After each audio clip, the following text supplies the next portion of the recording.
폐하께서 최지를 비롯한 역도의 무리들을 모두 처단한 것이 정말 사실입니까? 개경성에 갇혀 현종의 안위만을 걱정했던 강감찬은 현종의 거란으로 자신을 끌고 가려고 했던 역도의 무리 19명을 모두 처단하고 개경으로 오고 있다는 소식을 전해 듣고는 이게 꿈인지 생시인지 믿을 수가 없었죠.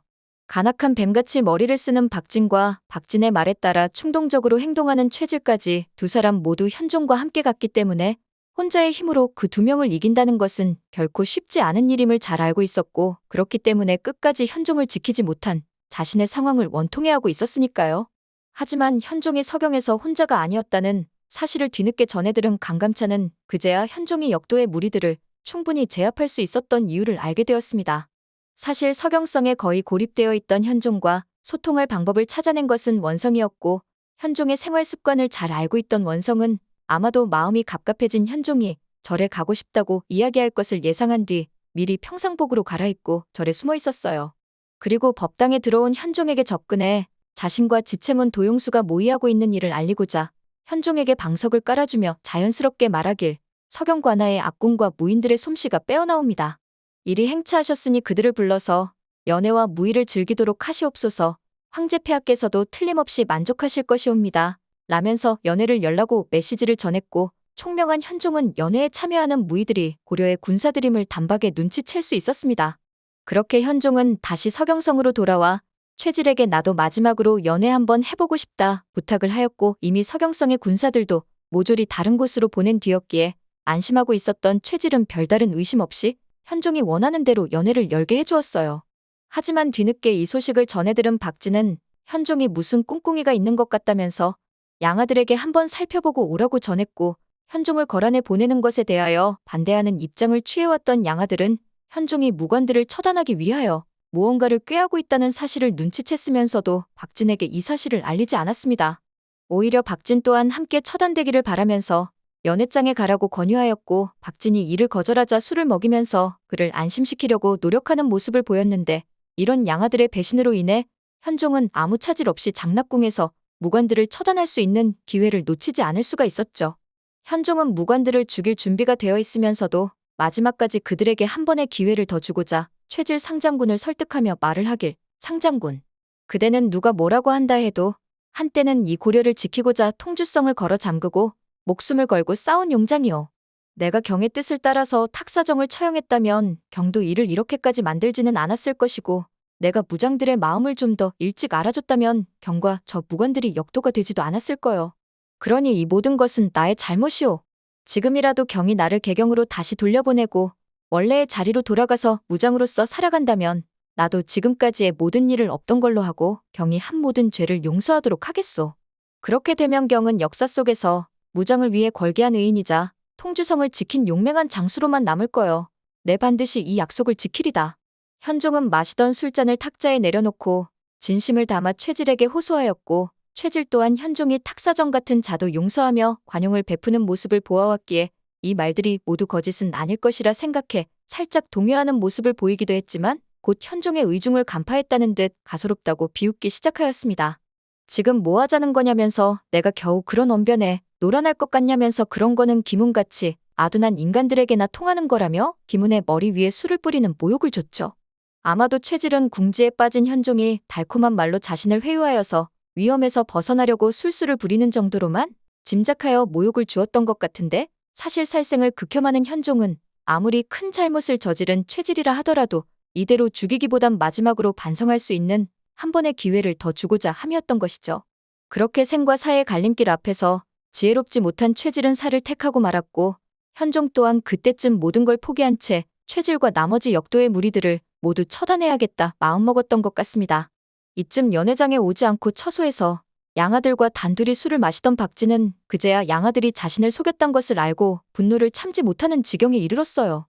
게다가 자신의 수족이 되어주었던 최질과 역도의 무리들이 이미 현종에 의해 처단되었을 것이라고 양아들이 말하자 그만 화를 참지 못하고 양아들의 목을 졸라 양아들은 그 자리에서 즉사하고 말았고, 죽은 아들의 모습을 본 박진은 정신을 차리지 못하는 상태가 되었죠. 아마도 양아들은 힘을 이용해서 아버지 박진을 충분히 제압할 수 있었지만 차마 아버지를 자기 손으로 죽일 수는 없어 그저 죽임을 당하는 것을 선택했던 것 같아요. 부모도 없이 홀로 자란 자신을 그래도 부모라고 걷어준 아버지인데 그런 아버지가 잘못된 길을 간다고 해서 자기 손으로 죽일 수는 없었기 때문에 그냥 자신 또한 아버지에 의해서 죽임을 당하고 자신이 지은 모든 죄를 죽음으로 사하고자 했던 것 같은데요. 그렇게 두 친아들을 전쟁에서 잃고 양아들마저 자기 손으로 죽이면서 새 아들의 죽음을 마주하게 된 박쥐는 그만 실성하고 말았고 화살을 들고는 어디론가 급히 뛰어가는 모습이었어요. 자신의 거사가 실패로 끝난 것을 알고 현종을 직접 죽이겠다고 뛰어갔지만 이미 양아들에 의해 술을 진탕 먹은 박진의 계획이 성공할 가능성은 제로였죠. 이때쯤 장락궁에서는 무희들의 공연이 끝났고 드디어 현종이 결단을 내릴 순간이 찾아와 현종이 장엄하고 근엄한 목소리로 말하길 경들도 알겠지만 태우는 나를 낳으시다가 저 세상으로 가셨고 나는 태어나면서부터 한 생명을 빼앗았다는 죄책감에 평생을 얽매여 살아올 수밖에 없었소. 그리고 보위에 오르면서 다짐하기를 내가 군주가 된다면 그 어떠한 생명도 함부로 차명으로 다스리지 않고 죄인 또한 기회를 주고 용서하겠다고 너그러운 군주가 되겠다고 마음먹었소. 허나 이제는 달라졌다오. 세상에는 절대로 용서해서는 안 되는 인간 같지 않은 죄인이 있다는 것을 깨달았기에 이제는 내 안에 연민에만 갇혀있지 않고 이 고려를 위해 기꺼이 칼을 드는 강인한 군주가 될 것이오. 현종은 마지막으로 술을 한잔하고는 모든 결심이 섰다는 듯 술잔을 바닥에 던져 깨고 가면을 쓰고 현종의 명령만을 기다리고 있는 군사들에게 명령하였죠. 황제의 군사들은 들으라. 저 역도들을 모두 일거에 처단하거라. 그러자 군사들이 가면을 벗어 던지고 손에 들려있던 칼로 숨 쉴 새도 없이 일거의 최지를 비롯한 무관의 무리들을 모두 처단해버렸습니다. 장락궁의 연회장에는 피비린내가 진동하였고 자신의 소임을 모두 마친 지체문과 도용수, 이자림은 현종의 앞에 무릎을 꿇으며 폐하, 그동안 얼마나 고생이 많으셨습니까? 역도의 무리들을 모두 제압하였습니다. 라며 눈물을 흘렸고 이 모습을 지켜보던 양엽 또한 눈물을 주체하지 못하는 모습이었어요. 역도의 무리들이 모두 죽어나갈 동안에도 무릎을 꿇고 미동도 하지 않던 기문은 그제야 무릎을 펴고 일어나 현종의 앞에 서서 자신의 잘못을 진심으로 뉘우쳤습니다. 너그러운 마음을 가진 대인배인 현종은 기문이 앞서서 많은 잘못을 저질렀긴 하나 나중에는 깊이 반성하였고 자신을 도우려고 했다는 사실을 알았기에 기문의 어깨를 두드리면서 상장군, 그대의 잘못은 그대도 알 것이오. 하지만 무관들의 명예를 드높이고자 반란을 일으켰다는 그대의 말만큼은 내 한치의 의심도 하지 않았소. 그러니 지금이라도 상장군은 제 자리로 돌아가 이 고려를 위해 힘써주시오. 그렇게 무관들의 남은 명예를 드높여주시오. 현종의 말을 들은 기문은 감동하여서 쉴 새 없이 눈물을 흘릴 수밖에 없었고 앞으로는 자비를 베풀지 않겠다 말한 현종이 자신에게 마지막 자비를 베푼 것 같아 감사한 마음을 가질 수밖에 없었죠.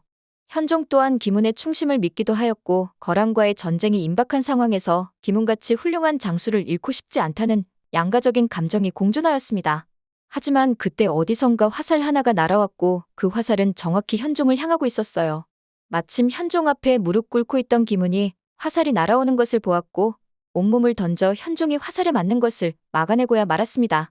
그런데 하필 화살은 기문의 심장에 정확히 맞았고 기문은 그 자리에 쓰러지고 말았어요. 쓰러지는 기문을 보며 놀란 지체문이 화살이 날아온 곳을 바라보니 거기에는 마지막으로 발악을 하는 박진이 서 있었습니다. 지체문은 박진에게 비호처럼 날아가서 그의 목을 낭화봉으로 내리쳐버렸으니 박진의 머리는 다 으스러지고 말았죠.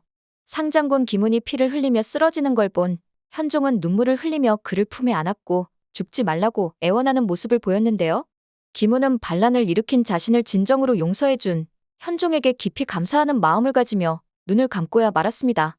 그렇게 반란군의 무리를 모두 진압한 현종은 다시 개경으로 무사히 돌아왔고 현종이 안전하게 돌아온 것을 본 강감찬은 감동의 눈물을 흘렸어요. 그리고 얼마 후 거란의 침입 소식이 들려오자 강감찬이 상원수, 강민첨이 원수가 되어 거란과의 3차 전쟁을 준비하게 되는데요. 이와 관련하여 고려거란 전쟁 제작진은 단순히 싸우는 모습에서 그치는 것이 아닌 치열한 전장의 생생한 감정을 느낄 것이라며 마지막 대미를 장식할 귀주대첩까지 많은 기대와 관심을 부탁드린다고 했는데 얼마나 생생한 귀주대첩을 보여줄지 남은 사회가 정말 기대됩니다. 오늘 영상 재밌으셨다면 구독과 좋아요 부탁드려요.